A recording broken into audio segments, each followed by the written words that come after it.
Hey everyone, it's Sally Estlin here again on Magic Mike Moments, and today I am particularly thrilled and excited to sit down with Deon Adams. And before we get into it, let me just give you a short little introduction about Deon or Dean. We'll get into that as well in a minute. So you've suffered from illness and injury all of your life. Then at 42, you suffered a stroke, leaving you blind and racked with pain. Like this is full on. This is full on.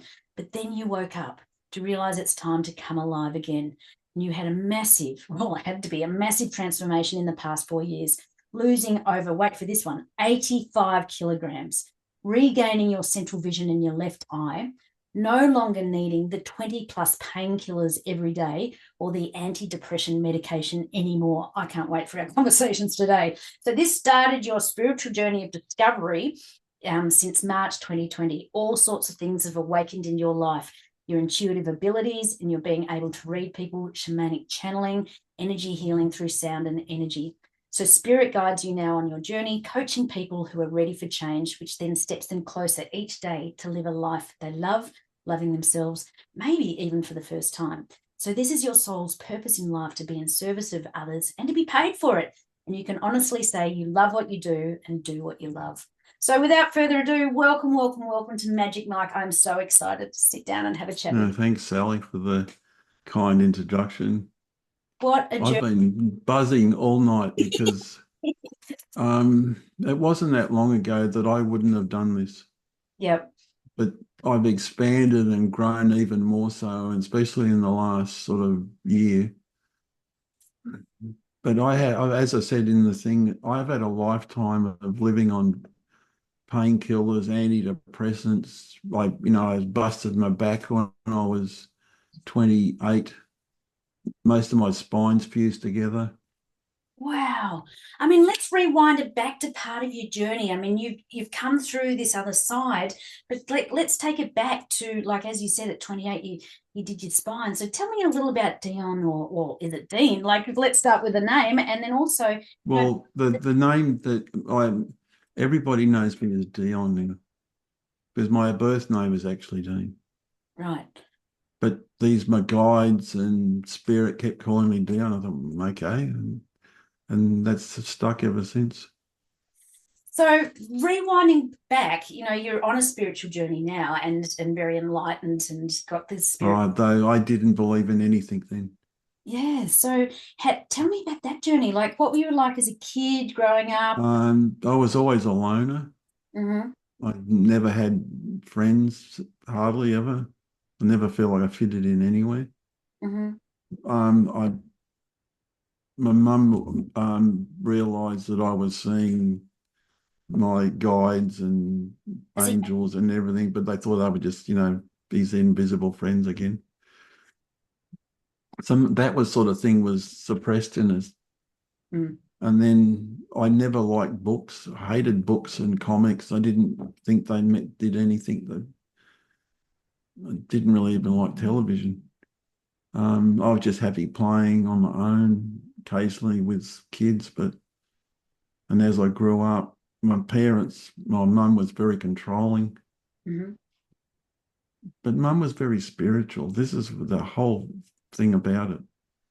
Even mum said to us once, "Oh, I had you on my lap when you were two." But all of a sudden, I got this vision of you at your wedding, and we weren't there, and they weren't. Wow. Because I had to leave home at 19 when I had glandular, but still sick with glandular fever. My mum had a wobbly, and I had to leave. I packed everything in my car and left. And I lived in my car for 2 weeks till I found somewhere to live. And then we got married, and my only relative at the wedding was my grandmother because she was the only one that I wanted to. So, like, where did you grow up, and how many We siblings? grew up in the Sutherland Shire. We lived in Miranda, Sylvania Heights, Sylvania Waters.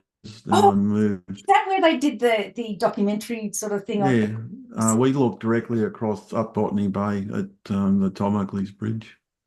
Wow. That's where I left home. Then I moved to Penshurst, sorry, Cronulla.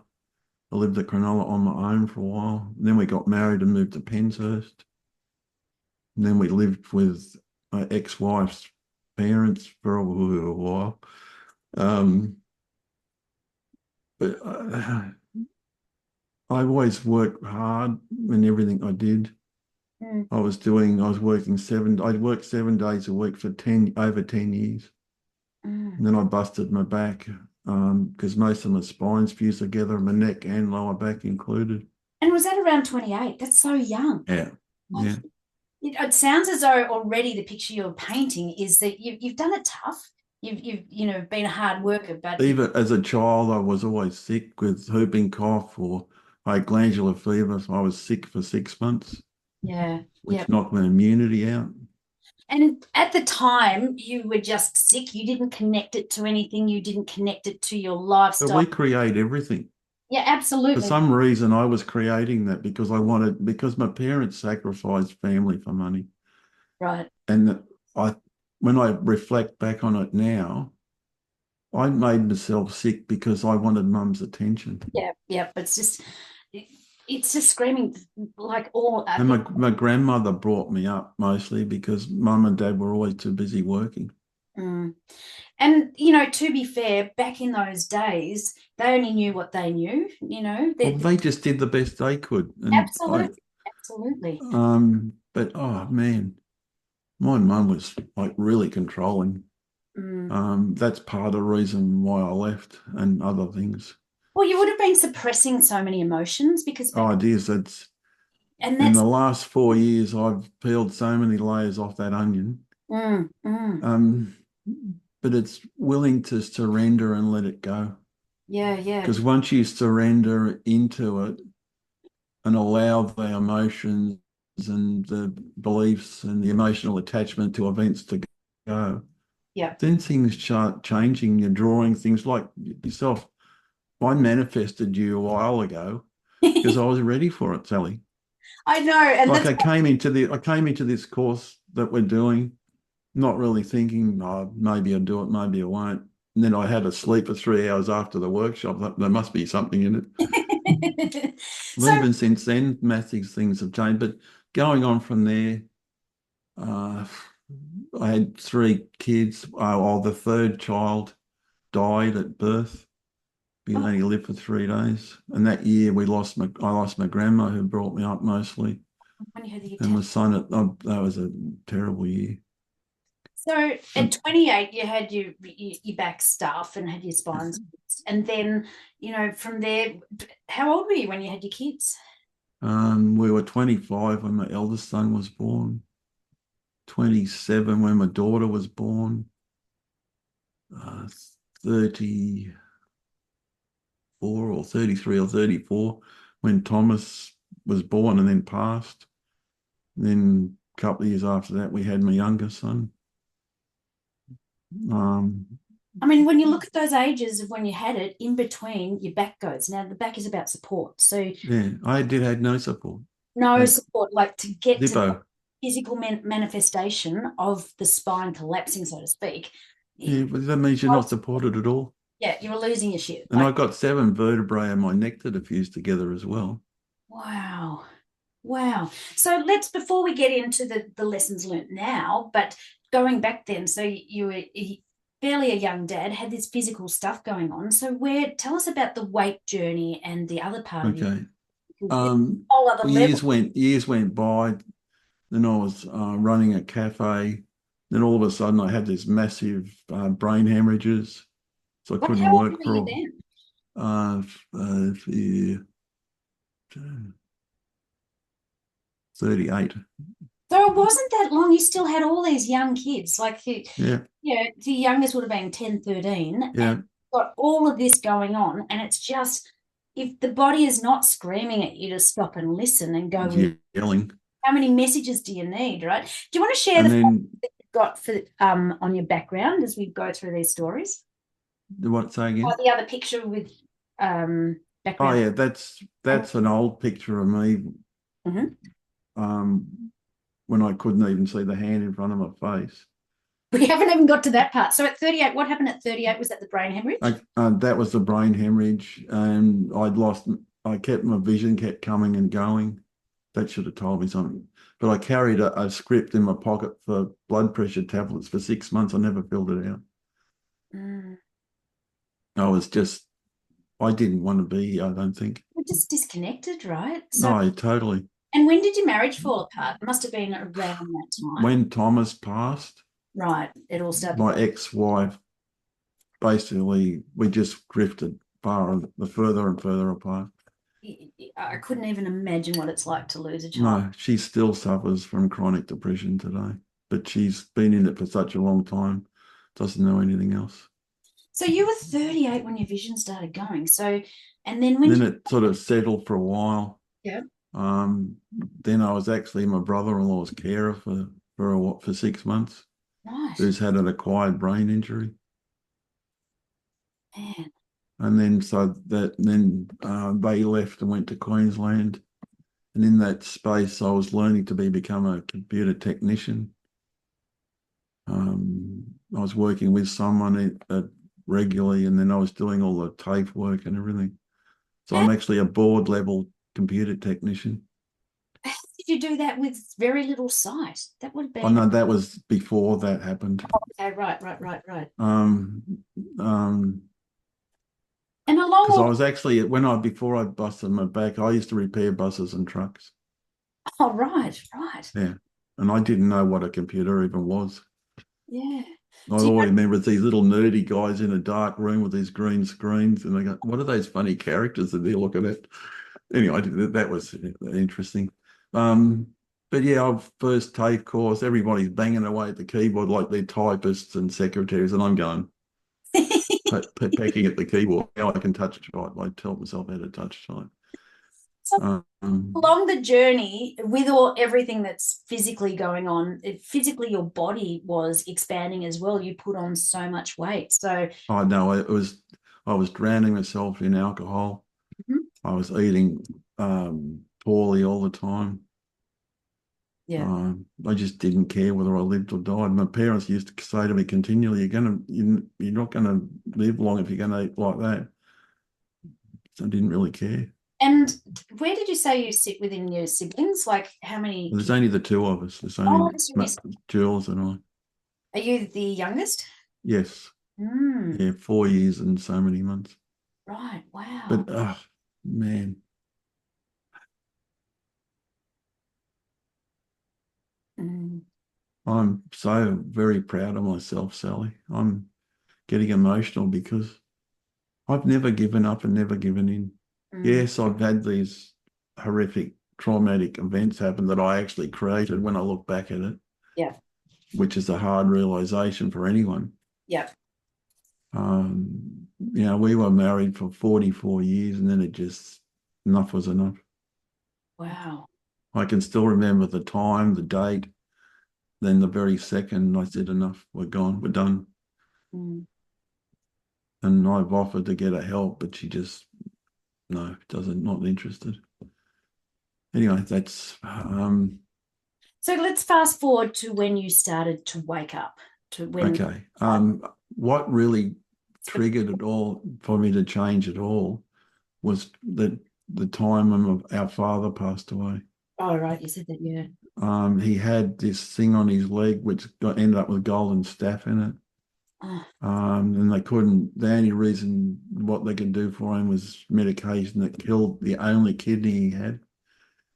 And he decided to leave this earth instead of going through dialysis. Dialysis, yeah. Was this in about 2020? Is that what you said? Him every day for 5 weeks while he passed away in front of us. Mm. I had no support at all apart from Mum and Jules. Mm. I had no support at all from home, none whatsoever. And so what do you think was the emotion that got you, that said that's enough? The dad had lived his life. Mm. He just never complained, hardly. He would just get in and do his best. Dad never showed any emotion. He was like as if was devoid of it, but he had a form of autism. Oh, right.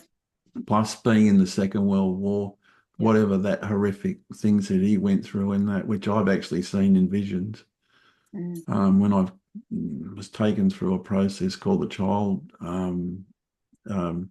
bringing new child storing in, and like that was freaky. One minute I'm seeing myself born, and there was a cord wrapped around my neck, and next minute there was these warships came into my visions with people being blown to bits, and which, in other words, when I was conceived, I took on the memories and from my father. Yeah, yeah. And it's there's so much about that now that we're able to clear those. Oh yeah, that's which I've had done. I'm so effing blessed that I'll be really honest with you. This I never thought I'd say in front of anybody, but I tried to kill myself. When I was trying to live under the same roof as my ex-wife, 3 or 4 times in that day, I tried to kill myself. And then something spirit and my grandmother came and said, no, you've got too much good to do. What the hell are you doing? Screwed it all up. I was trying to suffocate myself with Gladred. 3 or 4 times I tried that day. I just picked it all up, put it in the bin. A week later, I manifested somewhere else to live. And then I started opening up. I felt free because I wasn't in the same toxic space as my ex. You could literally start to breathe again and look at the metaphor there with the glad wrap. I felt free, totally free. It's like the mountain of monkeys are just falling off my back. Yeah. Like the barrel of monkeys. Yeah. It was like more elephants than monkeys. But, the first week was a bit weird, and I still was tormented with, am I doing the right thing leaving? Am I not? Do I have to let one of my kids behind, which I didn't want to, because he has a form of autism. But he's just a beautiful human being. He just happens to have in that spectrum. Actually, there's some of his paintings on the wall behind me. Right, yeah. He is really good at what he does. He's now going into digital art. So as you've started this new journey of waking up, because that following year, it was August 14th at 8 minutes past 6 when Dad took his last breath. 2000. And I know because Jules and I were right beside him when he passed. Then you could feel the soul leaving the body. Because I'm hypersensitive to energies, and I feel energies in the room hours before I go somewhere. If I'm going into a call of some sort, I can feel what the energy is going to be like in the Zoom call or whatever it is. We've been going to workshops and I go, oh, no, I'm going to stay away from that side of the room. Or yeah. I think, you were just ahead of your time at the time from when you were born. You've been born very in tune and very sensitive and very evolved, but you sort of had to grow into that, so to speak. And that's been a rough journey I've had. Been up and down like a bride's nightie, but more than most people. It's but it was like I'll call it like the great awakening. Yeah, absolutely. Like, when did your sight come back? And after I started the work with my sister, I've done the same work. She actually introduced me to that and this, which is really nice. We had a rocky relationship, to be really fair, but now it's beautiful. There's so much work we've both done on that in that relation. We've let go of ancestral stuff. And I mean, I've been working with a shamanic teacher for the last 18 months, hence the drum and other things behind me. Yeah. No, that drum is really powerful. He spent much more time making that than anybody else he's ever made drums for. And the medicine wheel I have in my backyard that I work in. But so Dad passed the following January. I got help to tidy the house up because I was embarrassed. I didn't want anybody there. All of a sudden, the energy changed in the house, and I started feeling better about myself. The whole house it improved somewhat, not a lot, but it improved somewhat. Then my marriage just went, it just, You're on two different paths now, right? the course that we did originally, that I still remember that we got onto the aeroplane. I'll come back a bit. Jill said to me, "Oh, would you like to come to this workshop thing that's coming up? It's like a 2-day and then a 4-day." I thought, no, I can't. No, I don't. No, I thought about it. I thought, stuff it. I'm sick of missing out on things. Yeah. Well, something felt right to me to do this. Now, she flew all the way down from Queensland to Sydney and organised a bus to pick me up from home. I was packing it. I was shaking like I couldn't see anything. I didn't know anybody. I was standing out the front with my bag and everything, shaking like anything. The guy that come, he picked me up. He's really chatty, which is good because it distracted my mind. Yeah. We get to the airport. He said, "Oh, I'm not supposed to take you in, but I will." So he takes me all the way into the airport. And all of a sudden, this person comes out of the crowd out of nowhere. He said, "Oh, can I get you a seat?" "Yeah, please." So that woman sat beside me till my sister turned up from Queensland, flying down in the morning. Yeah. So we went and sat and waited for the next plane to come up here. We got on the plane, and all of a sudden our seats got mixed up. Somehow this guy ended up between us. And we started talking because I don't mind a chat. Uh, um, what did someone say to you? You can talk under wet cement with marbles in your mouth. Um, um, and all of a sudden, this guy, I realised he knew people I did. Yeah, right. So, okay. So that distracted me again. Yeah. And by the time we got up here, I didn't even realise I was even in the plane. Yeah. Yeah. And then the 2-day event, I thought, oh, I just sit up the back. If I get something from it, great. I listened to a couple of this guy's YouTube things prior, and I was crying. I was obviously starting to release stuff. And by the end of the first day, I was sticking my hand up, asking questions, and I was participating. I thought, there's more to this. Yeah. And then the Sunday, we got taken through this process. It was about, it's like an alignment process where you step through things. Mm-hmm. When I went to step back into my old reality, I fell apart in Julie's arms and cried for like 30 minutes because I didn't want to be there. Yeah. Yeah. And you are a prime example of when you get in your lane, when you find you get an alignment and flow, everything just escalates. And it's just, It's even then the 4-day following, we were participating, and then the Thursday night, I used to wear this band around my head. It's called a Bellamy headset. It puts frequencies into the brain. yep. Yep. And I was wearing it for like an hour each time. It was helping me with the depression and everything. And then that night I put it on, say minute max. All of a sudden I felt like my head was going to explode. I ripped it off, ran down the hall and said, "What the hell are you doing?" "I'm not doing anything." As I burst in, she said, "You just don't need that headset anymore." And I haven't. Yeah. Yeah. And then for the last day of that workshop, the energy I felt the energy so much in the room. It was overwhelming. I was hearing everybody's voices in their head, and I was looking at someone, I was hearing what they were thinking, and I had to be taken outside for like an hour to stand on the grass to ground myself. Yeah. So with your super sensitivity, you'd have to be so mindful of where you spend your time and energy with people that you hang out, Oh and yes. you've got to protect yourself. Um, I'll just tell you that last part of it from that workshop. They broke everybody up into, I think, 5 people in each group. Yeah. So I just sat out the back and I just still settling. And all of a sudden I'm hearing everything every single person is saying in their head. And when they all finished and they were saying what was happening, I said, that was really interesting. I was hearing what all you were saying. Oh, I'm not good enough. I'm not worthy. They go, ooh. But then I started doing that course, and I just devoted myself to it. I didn't have anything else to do because my ex she still does it, sleeps all night, all day, and is awake all night. Yeah, So I nocturnal. just always felt like I was on my own for years.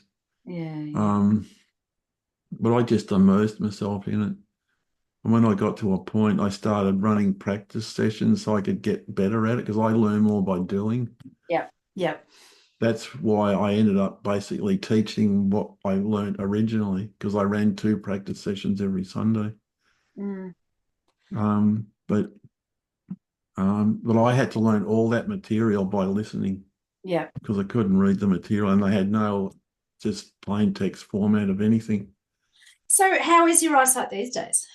Uh, Still zero vision in my right eye, and I have central vision in my left eye, which I'm truly grateful for.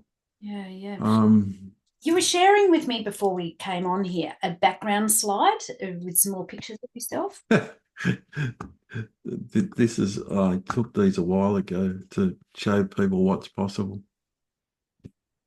because And you are anything is so possible. inspiring, which is why I run these podcasts because Okay. talking about people's stories and people can relate that to real people. Like, look at this. Like, look at that. Like What you, you'll see there is me 4.5 years ago. yeah, Another one, several about May or June with my mum. That was funny that day. I just grabbed clothes out, and Mum said, "Oh, we've both got the same coloured shirts on," and it was funny. And the other ones are just gradual stages of the changing. And the one with me holding my phone, that's the last one. yeah, incredible. But I weighed nearly 168 or something kilos. Now I'm around 85. Yeah, you've lost half your weight. Like, that is Yeah, incredible. that person I said goodbye to. Yeah, yeah. See, the weight Um, falls off when you find your flow, when you're feeling I comfortable. couldn't even put my own shoes and socks on. That day, I put my own shoes and socks on for the first time in over 20 years. It's incredible. It's empowering. It's So empowering. So empowering, which leads me into my next question. What do you think is your actual superpower? What is the magic? Why are people drawn to you, the essence of you? What do you think it is just that, because I'm passionate about what I do. I truly can say I actually love what I do. yeah, I had years of doing things because I thought I had to. yeah, yeah. The only other time I felt like I was doing what I was meant to do when I was a salesman. I Really? was working in an electrical retail store. Yeah, I right. was selling over 125 grams worth of stuff every month. Whoa. But What? I devoted myself. Another thing I devoted myself to. Yeah, Someone said to me ages ago, "You've always devoted yourself to things." yeah. Well, first it was family, then it was learning a new skill, and then after things fell apart. Well, you're That passionate and you're also authentic. And I think, I don't pretend to be something I'm not. yeah, you, Like there's people out there that do coaching and everything. They have had the experiences of life and traumatic events, relationships falling apart. Some of the kids don't talk to me. My they're younger real son life talks issues. to me. People can relate to real life stuff, because you've I lived it. know what it's like to be in pain constantly, not to be able to move without being racked in pain. Like when my back, uh, I injured my back when I ruptured all those discs in my back. I was in plaster for months at a time. You Mm, can't even wipe your own butt. yeah, it just Um, can't even begin to picture it. But I always say the greatest gift that you have to help other people is what share the experience of what you've gone through. I have a real empathy and deep understanding of nearly everything. Like from all the things I've been through, that I've had a form of PTSD. Yeah. I've had chronic depression and anxieties nearly all my life, on and off. Mm, And but I've underneath it all, I've never given up and I've never given in. yeah. And I have these phrases that I say constantly: expect nothing, observe everything, Yeah. lose the need to know, and just be present in this moment because that's the only thing that's real. And never give up and never give in. Yes, things can be, difficult or hard with relationships or different aspects of your life. You know, you might be really good in one aspect of your life, but other parts might be just not so great. Like I've got clients that run $40 million companies and make products for one of the biggest known theme parks in the world. Mm. I've got also clients that have got an acquired brain injury. Now, I've just finished a session with that guy. When I first met him, he was hunched over. He was hardly had his eyes open. He wasn't really listening. Mm. Now he's working. He's got in a relationship again. He's just like you wouldn't even recognize him because when he had his accident, he lost half his brain Mm. in Afghanistan in the war. Man. And like he's a miracle walking, but he's committed. He does all the meditations that I've done and created for him and give him. Yeah, that's. I think part of your magic as well is that you give hope to others. You know, it doesn't matter where you are. There's no such. Everything is a choice, and you can choose to change. Every day is Tuesday. Yeah. Oh, I love that. Tuesday. Let me write that one down. Every day is Tuesday. I love that. Every day we make a choice to be happy, to be sad, to be successful, to be lonely, Oh, to be in love, that one to gets be the highlight. prosperous. Because every day is Tuesday, Sally. Yeah, it's true. Every day we get up, we make a choice because every time I wake up, I make a conscious choice in what I'm doing each day. Yeah. And to be the best version of myself I can. Yeah, some days I might be a little bit flat.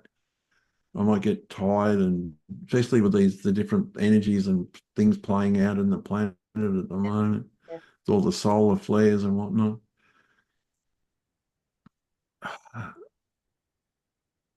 And then through that journey of awakening, I met this lady who I was introduced to. Mm. She was this um, psychic healer, I'll call it. She spoke in tongues and a language that I didn't understand half the thing what she was doing. Yeah.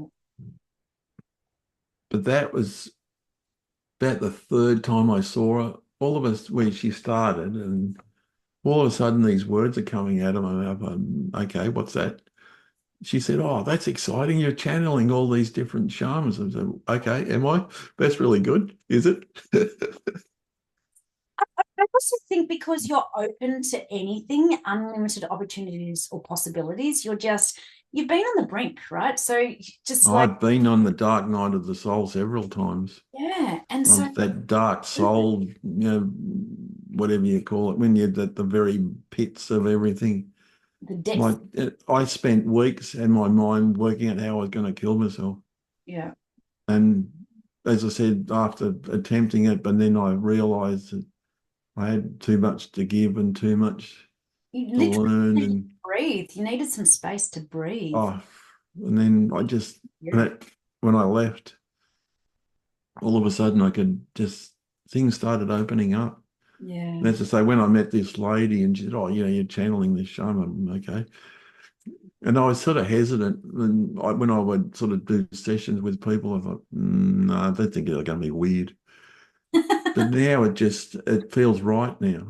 Yeah. I'm now expanded to the point where I bring it into every session, like the one I did earlier with a client, Mm. to bond, to create a better relationship with his ex. And so his younger son realizes it's not his responsibility to take on that dark emotion. Yeah. But I've also had another client. Now, this is really special. This lady, she said, "Oh, can you do a session on health and vitality for them?" Yeah, if you want, if that's what you feel like's appropriate at the time. Yeah. Now, this lady's hand was extremely swollen. It was like 3 times the size of it, and her wrist was all swollen. She was in pain from her neck all the way down to her heart. In that session, we both saw her hand go back down to its normal size, right in front of us. Right in front, in that hour, her hand went back down to the normal size and all the pain left her neck and her arm because we connected into part of her where the emotions and all the bitterness and everything was sitting. But she was ready to let that go. That's why it happened. Because unless you're ready, you won't let it go. I It's think, like someone who's a smoker who still wants to smoke, but part of them wants to give it up. yeah. No, you have to be fully ready. And I think that's one of the big takeaways from our conversation is that when you are ready, it's all there for you. You just Oh, need. it's my whole body's buzzing at the moment because, and then after I met that healer lady, I met a few other people who taught me like theta healing, conscious access, the 2 point, all these different things, bits and pieces. I've been like a bowerbird picking all these bits and pieces up from everywhere. Yeah, yeah, And I'm able to read people's physical bodies, which even before what we do recently, I could pick up where they're, if they got bulging discs or problems with their kidneys or anything. For yeah, some reason, I'm able to tune into them so much that it just pops up and you'll ask the question, have you got, a fatty liver or, yeah. and they say, oh, how did you know that? Uh, you are a living example of when you hit this bottom line. I call it FTS, fuck this shit. Like when you've just had a gutful, right? And that's when real change happens. You've been there I, and oh you yeah, but I've expanded and then like your ego takes over and then all of a sudden you plummet again, then you come up again, then you plummet again. yeah. But now I've realized the need to be grounded is so important. Mm, mm, And even with the session before that I explained to you, I smudged myself. I did a clearing on myself. yeah. Then Yeah. I cut the ties between myself and the other person. I have a bucket of salt water under the desk Yeah, that I right. flick the energy into, which is part of the pranic healing that I've done. And I think particularly as we're going through this dynamic shift, there's a lot of negative energies around and like stuff that you just need to protect yourself from. And Oh, I know a couple of times there's a cafe around the corner where I go regularly because they're lovely people in there. The food's great. It's a Lebanese cafe. yeah, Um, Sometimes I've gone in there and normally I check the seat if what energy's been on the seat and then I'll clear it and then I'll flick it off. yeah. But a couple of times I've just gone there, I've been tired and I thought, oh, I'll just sit down and all of a sudden, oh, why do I feel so weird? And all of a sudden the owner goes, oh, there was a person from a psychiatric hospital just sitting there. Oh, great. Picked it up. Oh my God, I love it. I But love anyway, I learned to sort of clear chairs and things before I sit anywhere. it. Yeah. Um, but So I'm like, there's so much, Sally. Um, and through the couple of years, I yeah, learned so much. I practiced so much. I'm written in that guy's book that I showed you earlier. yeah, He uses me in all his advertising because I'm his biggest transformation out of anyone. yeah, But yeah, still, I'm still in all the videos that they show people. yeah. Well, I mean, still a work in progress, hey, because we're all like, Well, it's a continue. We're always evolving and growing and expanding and growing and expanding. And then sometimes I've just this weekend, I felt really flat and exhausted, but that's something to do with the quickening and all these energies and whatnot. and all that sort of stuff. Oh my gosh, it And was then that way. like yesterday morning, I'm picking up the energy of the person that takes me shopping. And then we cleared that. And then when I come home, I felt really good. Yeah, it's so good. So, coming back to a couple of questions, what do you think is the biggest issue facing people that you're working with? The ultimate biggest issue? Because there's part of them that doesn't want to let it go. Yeah, yeah, There's yeah, part of them that's so stuck in that sabotaging beliefs yeah, yeah, that they're so used to it, it becomes a pattern. yeah, yeah, Like they might, say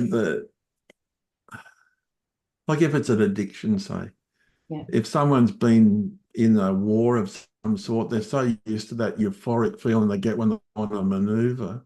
yeah. When they come back into suburbia, all of a sudden they're looking for that euphoric feeling that they get. So then they search. Then it's drugs or porn or um, or alcohol or cigarettes or something to fill that void up with. Yeah, fill that void. But once they're willing to consciously recognize or consciously choose when they go to pick that cigarette or pick that glass of alcohol.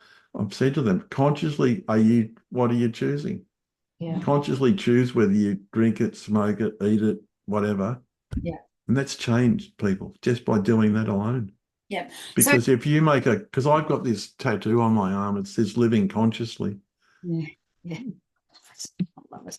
Um, what was I going to say? Yeah, because there's a little line that we also picked up from someone I'm working with. It's like, well, I respect myself for making this choice or not. And you're asking that little question if you're going for the drink, will I respect myself after doing this or not? Yeah. So based on that, stepping up, what would be, in your opinion, 3 top tips to help people that are kind of stuck in that sabotaging pattern? When you're in that, then being able to stop and recognizing that you're creating it. Yeah, yeah. And ask yourself, why are you creating that pattern? What is it in that pattern that's making me feel safe enough to stay in it? Yeah. Is it because they don't want to move forward, which is generally it? Yeah. When they're stopping themselves from expanding or moving in any, whether it's changing a relationship or whether it's, going from a job that they hate to something that they would like to do instead of, grudging themselves out of bed and not wanting to do anything to do with whatever that job might be. Yeah. They might be overweight or generally people put on weight because they don't want to be around people. So they're putting all that weight on so they're not attractive to anyone. Yeah. And they're also protecting themselves. It's just, Yes, they're carrying that extra layer on. We think we're protecting ourselves. yeah. So Um, what's another but tip I for drown myself in alcohol. When I change what I ate, drink, and think, yeah. those 3 things, that's when all the weight started dropping off and I started feeling better about myself. So I've regained my self-esteem, my self-worth, and my self-love for myself. Like I used to hate myself regularly. Oh, yeah. Well, yeah, I get it. So, yeah, I've got So some, it's all about expecting nothing, yeah, observing everything, losing the need to know, and just be present. But take the steps, turn your vision into a reality with the steps you take. yeah, Yes, and sometimes there's going to be a resistance to those steps, but without that focus, because your conscious and focus creates your reality. yeah, And thoughts, when magnetized, become like a burden. yeah. Because when you're constantly focusing on negativity or something aspect of your life that's not working, Mm. that's what you're going to keep creating. Yeah. Because your focus is creating your reality. Yep, absolutely. Like where your attention goes, your energy flows. It's one of the Yeah, most that's it. yeah. And then just allowing yourself to surrender into the emotions that you're feeling, and then realize that they're not serving you, and it's time to get help from someone to release those. And then, like that client with her hands that were all swollen and all that pain she was in, just within that hour, watching that her hand go down to its normal size, just and right in front of us. I've got the photos and the video from that. It was amazing to watch, and Mm. like there's so much that I've learned. I keep learning because my intention is to be in service of others, but to be paid for it. Yeah, and I love that part that you had that in the opening too. Because it's important that you've got to live and you've got to eat. Yep, yep.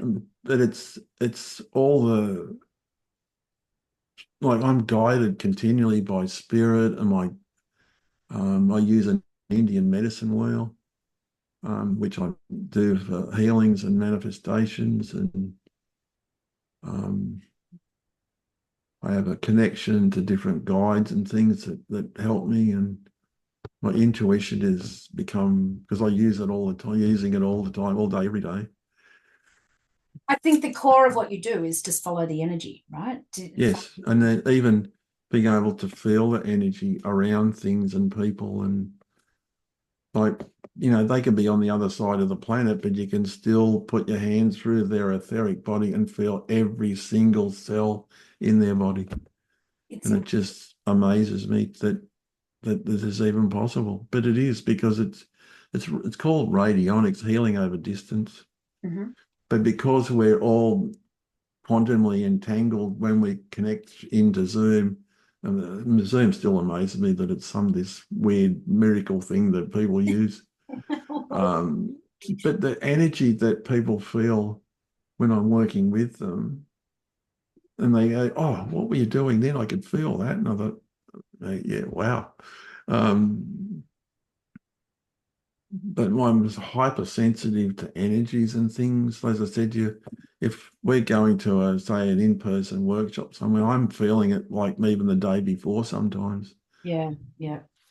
And I mean, I think that sort of describes so many of the issues that you had in childhood, because you were just disconnected from using them for good. You just were confused. You didn't know, and were tucking it under the carpet, manifesting into illness after illness after illness. Like, whoa, your CV. That's the really biggest thing, is that we manifest everything, every conceivable thing.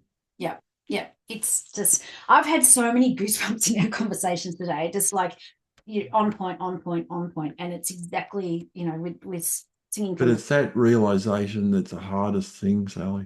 yeah, yeah. Because when you go think back, well, I created when I busted my back because I wasn't supported.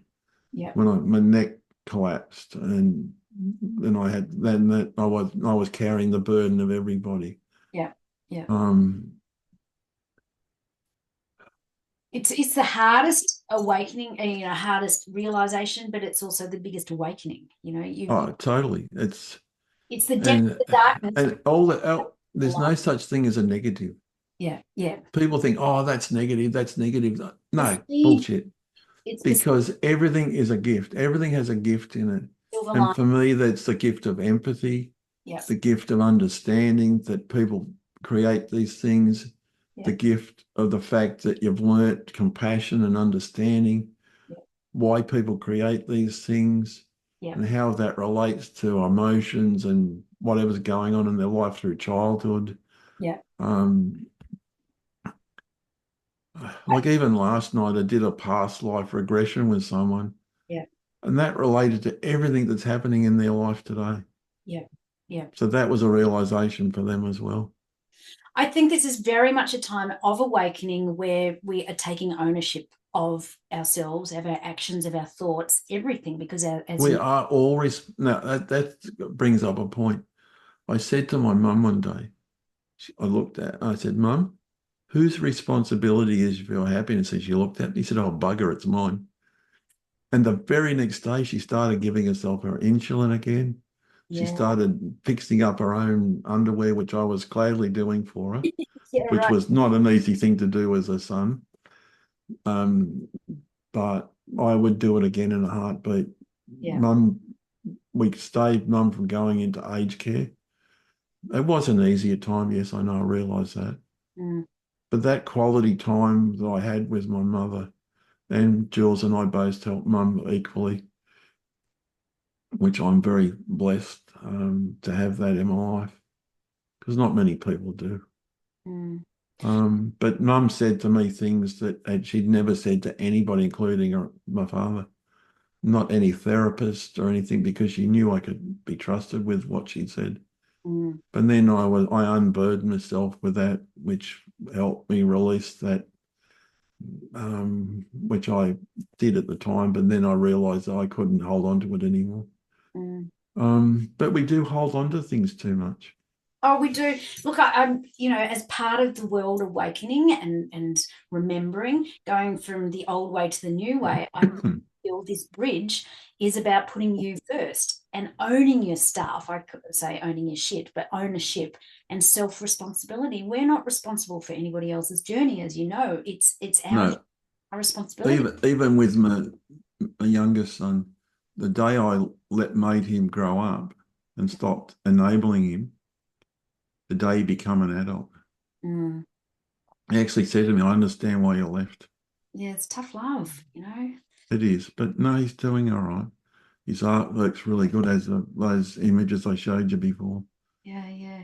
No, Well, he's very as I've gone through this journey, a massive awakening and transformations. yeah. Yet other people said they saw it before it even happened. I thought, okay, I'm glad you did. Um, but it's really fascinating for me to really lift someone out of the depths. Mm, Like that guy that's had the acquired brain injury, mm. when he showed me the photo, half his head was missing. It was like this big sort of divot in his head, but now he's got a false sort of, but he's coming wide awake. I mean, you're such a special energy to be on this planet right here, right now. And, you've done a complete 360 in your life, but your greatest gift is because you have been through the shit. You've been through so much darkness. Anybody that says that I can understand what it's like, how can they understand it if they haven't been in your shoes? Exactly, exactly. Yeah. That's when someone says, "Oh, trust me." That's when they go, "Oh no, keep away." Empathy comes in a lot, right? Putting yourself, trying as much as you can to understand their situation, their journey, their But challenges. they're doing the work. You're coaching them through. Exactly. You're. Yeah. It's not from me. It's through me. Yeah, This is exactly. the whole thing. They're doing the work. They're People are healing opening up. themselves for sure. And you're the conduit, you're assisting and guiding and Because supporting. even all the shamanic training, which is following the principles, Yeah. honesty, compassion, without judgment. Hmm. That the without judgment thing, I struggle with that one. Sort of coming to grips with that one. Mm, But it's a lifestyle. It's not just this or that. It's a way of living, mm. and it's setting up your subtle resonance and your vibration every day. If you need to drop it up and down, like mine, I'll have to drop down again after this because I'm buzzing. Um, um, but the things that my shamanic mentors, made for me and done for me, he hasn't done with anybody. Yeah, Like that medicine well, I don't think he's ever made one for someone. yeah. But he knew there was something in that I was ready for. Mm. Um, And I think you epitomize that when you are ready, it's there, but it is time now for us to step up to but make. everything is showing itself when it's needed, like you coming to me and asking to come on today.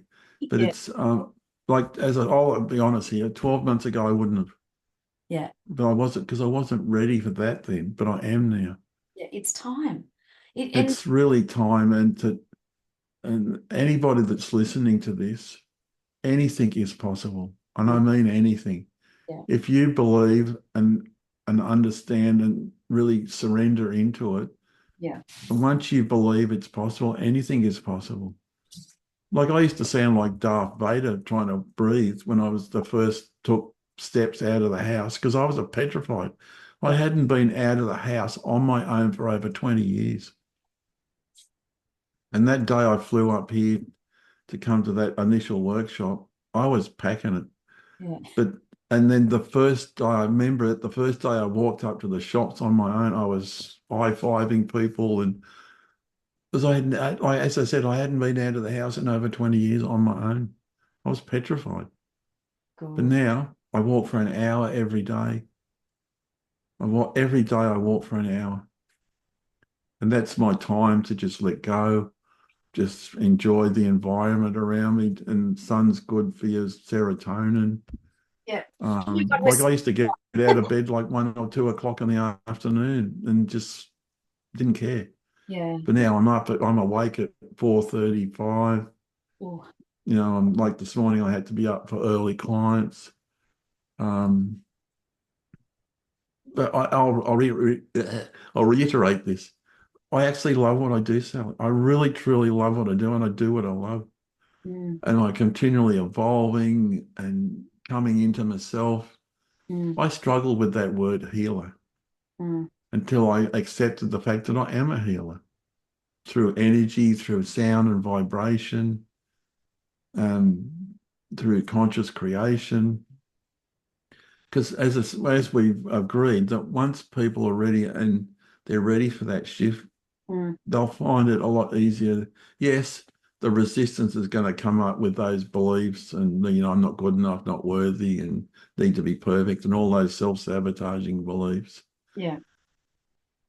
But especially someone that's been living with chronic pain or depression or in a destructive relationship, once they are ready, you can release the emotional attachment to the events or people. The events can still be there, but once the emotional attachment to it's gone, they're free from it. Free. It's that's unshackling. There's that saying, healed people heal people, right? Whereas, Yeah, true. It is very true. yeah, I don't give a crap what people say. It is true. yeah, Like, it's I used to do coffee readings around at the Lebanese cafe. I wasn't really doing coffee readings. I was really reading the people. yeah, right. This lady sat down once and I said, "Oh, you come from the South Island in New Zealand, from Christchurch. That's a nice place." She said, "What? How did you know that?" "I don't know. Just spirit gave me the message." And I've had that a few times with people and they go, "How did you know that?" It just comes. Um, Oh but man. it's the biggest thing for me is to finally love myself. And that void that I was filling up with crap and judgments and Yeah. but once that space in the void was expanded enough to me to fill it with self-love, self-belief and self-worth, Yeah. then a lot of things started to expand from there. Yeah. There's Well, so many people that just don't care.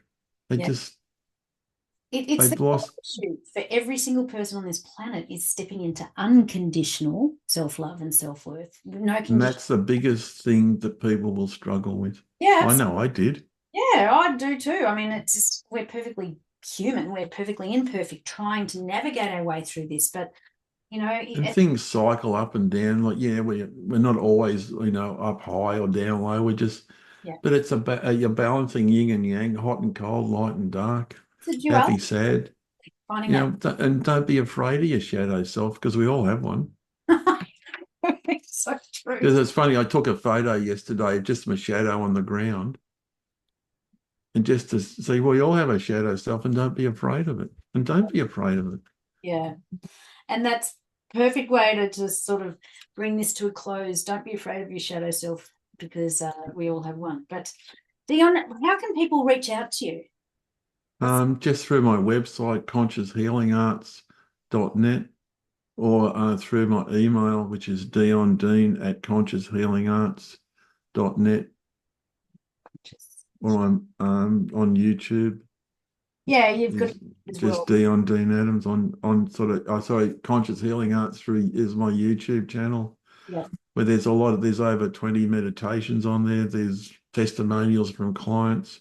And one of them's that lady with the hand going down. That Cool. just blew me away. I can't wait to check that out. Deon, Especially like her whole hand just went down to its normal size. It just right in front of us in that hour. Just blows me away. magic happens when you're working with energy and you find alignment. Oh, When you pinpoint the root cause. But anyway, we could talk for hours. Deon, it has been an absolute pleasure, and I'm so grateful to have you on Magic Mike today. Your story is so empowering, inspiring, and you're an all-round good dude. You give off good vibes, babe. yeah, thanks, Sally. But it's just having the faith in yourself that you can just surrender into things and just let go. People think surrendering, oh no, you're just giving up. No, No, it's so empowering. no, that's a misnomer. That's a furphy or crap that we've been conditioned to believe. Absolutely. That's so old way. This new way is about letting go Totally different. and just I do appreciate that your time that you've taken. And as I said, even 12 months ago, I wasn't even ready for anything like this. I am so grateful that you it allowed me to just sit down and have a chat with you because we've all got stories to tell, but yours is Yes, we all do have ones, and it's some greater than others. Like my client he also had another time when he nearly killed himself, 300 feet dead drop and off his parachute, lost all the air in it. Then he just smacked on the ground and somehow he just survived it. Oh man. And then 3 months later, he had that motorcycle accident where he,